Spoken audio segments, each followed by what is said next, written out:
Latar belakang dan masa kecil Musso, awal hingga 1920-an.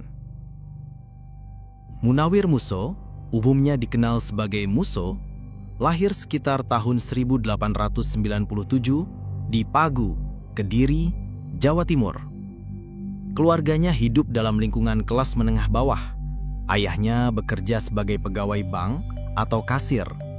Pada masa mudanya, Musso menempuh pendidikan dan kemudian bekerja singkat sebagai guru dan pegawai pos atau keuangan di beberapa kota seperti Surabaya dan Batavia. Di lingkungan perkotaan itulah ia mulai bersentuhan dengan gagasan-gagasan pergerakan massa yang muncul pada awal abad ke-20. Sarekat Islam, organisasi buruh, juga para intelektual seperti tokoh-tokoh yang mengelilingi Jong Java dan organisasi pembela nasib pribumi. Di Surabaya, Musso bertemu para aktivis seperti Henk Snevely, tokoh sosialis Belanda yang aktif membantu bangun jaringan buruh. Pertemuan-pertemuan ini menjadi pintu masuknya ke dunia sosialisme dan komunisme. Pengalaman kerja, organisasi, dan perjumpaan intelektual ini membentuk pandangan politik Musso, kritik kepada kolonialisme Belanda, kekaguman terhadap disiplin organisasi Marxis, dan keyakinan bahwa perubahan radikal diperlukan untuk membebaskan rakyat Indonesia. Pada 1920-an, ia semakin aktif di dalam jaringan komunis awal di Hindia Belanda, bekerja dalam pengorganisasian serikat buruh dan propaganda politik. Periode ini juga menyaksikan fragmentasi di antara kaum kiri Indonesia, perdebatan taktik antara mereka yang menempuh jalur parlementer, mereka yang fokus pada gerakan buruh, dan mereka yang condong ke instruksi Komintern atau Komunis Internasional yang berbasis di Moskow. Musso, yang kemudian dikenal relatif patuh kepada arahan Komintern atau Stalin, mulai merapat ke garis politik yang menekankan kedisiplinan partai dan strategi revolusioner yang terpusat. Dalam dekade 1920-an, aktivitas Musso membawa konsekuensi. Tekanan kolonial terhadap organisasi kiri meningkat. Sejumlah pemimpin komunis ditangkap dan dipenjara atau diasingkan. Jaringan komunis Indonesia yang masa itu dipimpin oleh aktivis-aktivis seperti Semaun, Darsono, dan tokoh-tokoh lainnya. Musso sendiri sempat terlibat dalam rekonstruksi organisasi dan komunikasi dengan jaringan internasional. Pengalaman penindasan kolonial ini memperkukuh gagasan kaum kiri bahwa perlawanan harus terorganisir dan kadang bersifat jawara, bukan sekedar tuntutan parlementer semata. Jalan politik PKI, hubungan dengan Komintern, dan periode intervensi 1930-an sampai Perang Dunia II. Memasuki 1930-an, komunisme Indonesia semakin dipengaruhi oleh dinamika internasional, kemenangan Bolshevik di Rusia, tumbuhnya Komintern, dan kebijakan Stalin mempengaruhi garis politik banyak partai komunis kolonial. Musso semakin dikenal sebagai kader yang selaras dengan garis internasional Komintern. Di masa antara Perang Dunia, Musso bersama beberapa tokoh lain terlibat dalam upaya reaktivasi organisasi komunis yang sempat tersupresi oleh penindasan Belanda. Dia juga berhubungan dengan kaum sosialis dan tokoh-tokoh yang aktif di jaringan pergerakan kemerdekaan. Ketika Jepang menduduki Hindia Belanda pada 1942, situasi politik berubah drastis. Jepang melarang dan menindas organisasi kiri yang dianggap berbahaya, namun mereka juga memanfaatkan dan membentuk organisasi-organisasi massa lokal. Banyak kader komunis yang masuk ke dalam strategi bertahan. Ada yang bersembunyi, ada yang beradaptasi, dan ada pula yang melihat peluang mengorganisir massa di bawah kontrol ketat pendudukan Jepang.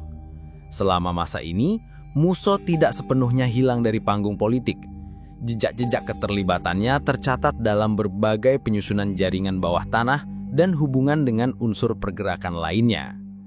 Dalam literatur historiografi, periode ini dianggap penting karena membentuk pola kepemimpinan dan jaringan yang kelak akan digunakan saat Indonesia memproklamasikan kemerdekaan pada 1945.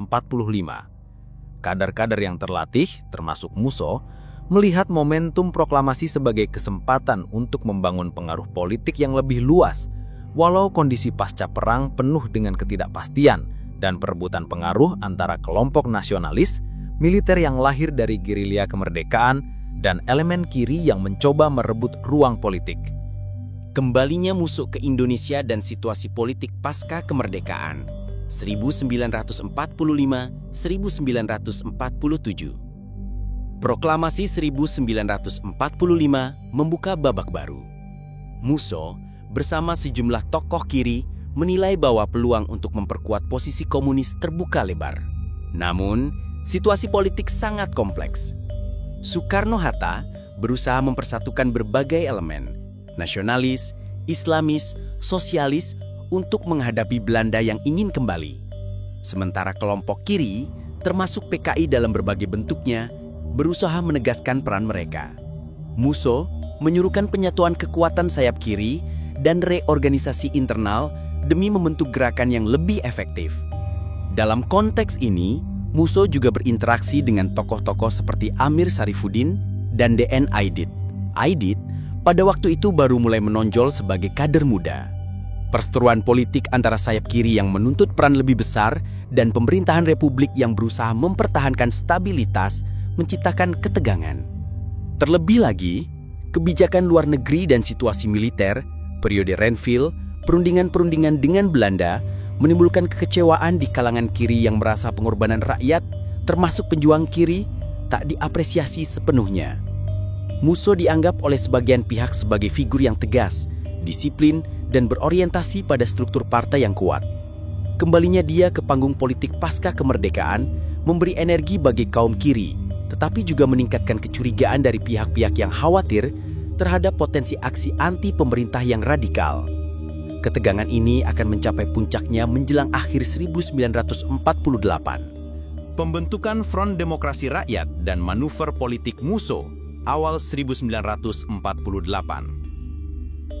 Memasuki 1948, Musso mengorganisir dan memperkuat Front Kiri yang kemudian dikenal sebagai Front Demokrasi Rakyat atau FDR, koalisi yang menyatukan elemen PKI, Partai Sosialis, Serikat Buruh SOBSI, Pesindo, dan organisasi massa kiri lain. Tujuannya, menurut para pendukung, adalah memperkuat posisi massa buruh dan tani, menuntut kabinet yang lebih berpihak pada kaum pekerja, serta mendorong kebijakan anti-kolonial yang keras.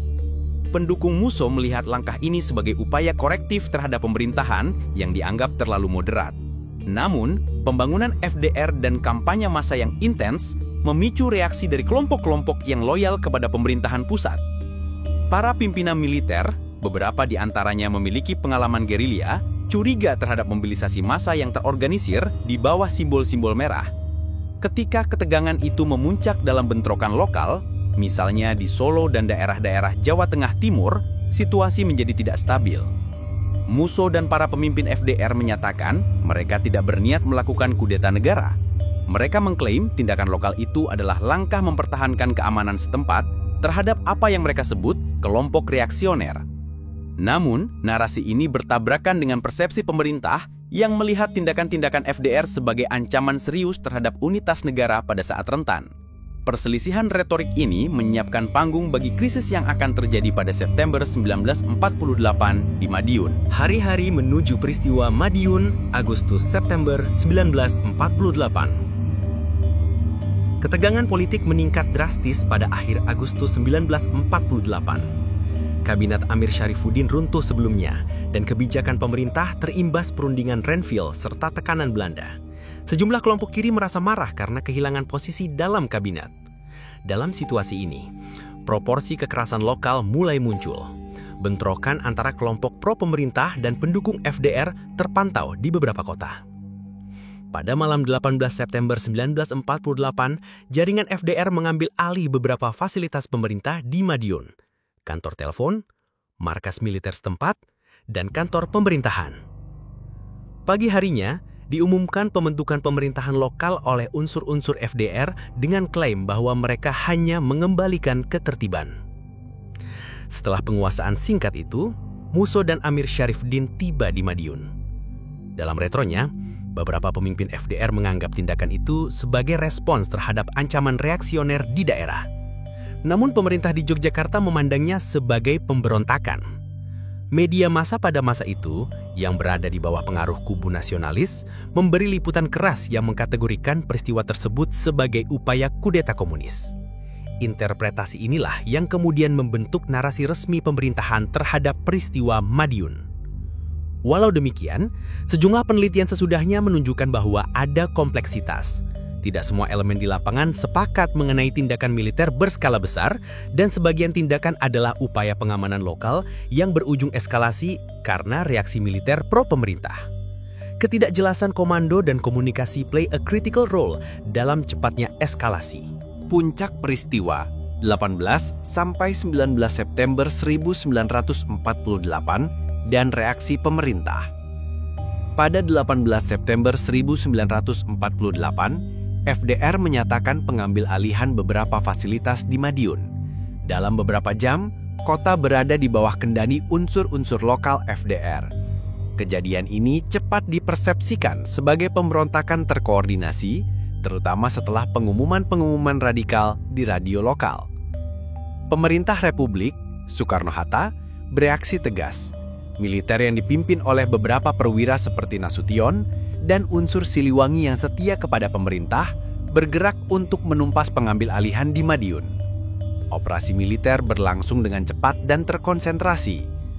Dalam beberapa hari berikutnya, terjadi pertempuran antara pasukan pro-pemerintah dan unsur FDR. Laporan kontemporer mencatat adanya korban jiwa, penangkapan massal serta pembubaran organisasi-organisasi yang terkait. Pemerintah menuduh Musso dan pimpinan FDR melakukan pemberontakan yang berusaha menggantikan pemerintahan Republik dengan pemerintahan berbasis Front Demokrasi. Sementara itu, pihak FDR mengklaim tindakan mereka bersifat defensif dan reaktif terhadap apa yang mereka sebut ancaman oleh unsur reaksioner dan militer pro-pemerintah. Akibat dari operasi militer dan pembalasan itu, Madiun sebagai simbol menjadi titik balik yang mengakibatkan kehancuran organisasi FDR di Jawa Timur dan memicu penangkapan serta eksekusi terhadap sejumlah pemimpin.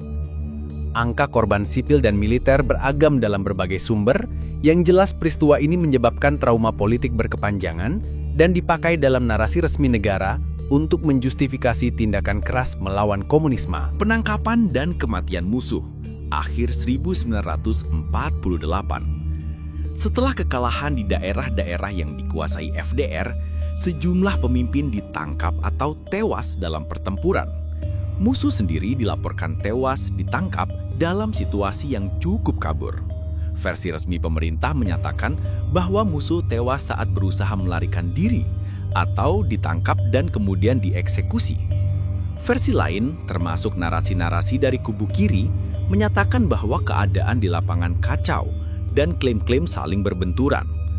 Peristiwa ini menghasilkan kematian dan penahanan massal para aktivis kiri, serta pengubaran organisasi-organisasi yang terkait. Kematian Musso menutup babak kepemimpinan lama PKI di era itu, namun bukan akhir gerakan kiri di Indonesia. Beberapa kader muda seperti DN Aidit yang selamat kemudian menata ulang partai dan mempergunakan pelajaran dari kegagalan 1948 untuk membangun kembali struktur baru yang lebih rapi pada dekade-dekade berikutnya. Akibatnya, meskipun Musso tewas, ideologi dan jaringan yang pernah ia kembangkan tetap memberi pengaruh pada gelombang kiri selanjutnya. Warisan, interpretasi sejarah, dan kontroversi. Peristiwa Madiun dan figur Musso menjadi titik yang sangat kontroversial dalam sejarah Indonesia modern. Di satu sisi, pemerintahan Republik dan interpretasi Orde Baru melihat Madiun sebagai pemberontakan komunis yang harus ditumpas demi keselamatan negara.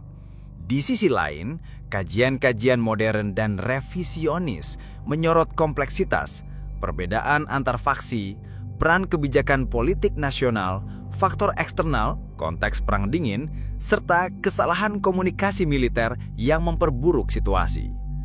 Para sejarawan juga memperingatkan pentingnya membedakan antara propaganda kontemporer dan bukti arsip ketika menilai motif serta sejauh mana tindakan FDR bersifat kudeta terencana. Kisah Musso dipelajari sebagai contoh dinamika kepemimpinan kiri. Figur yang karismatik namun otoriter, yang yakin pada pendekatan terorganisir dan disiplin partai, namun juga rentan pada kesalahan taktis saat konfrontasi terbuka dengan militer dan kekuatan politik lainnya. Generasi kader berikutnya, IDCS, mengambil pelajaran administratif dan organisatoris, sehingga beberapa dekade kemudian PKI mampu membangun pengaruh massa yang lebih besar sampai tragedi 1965.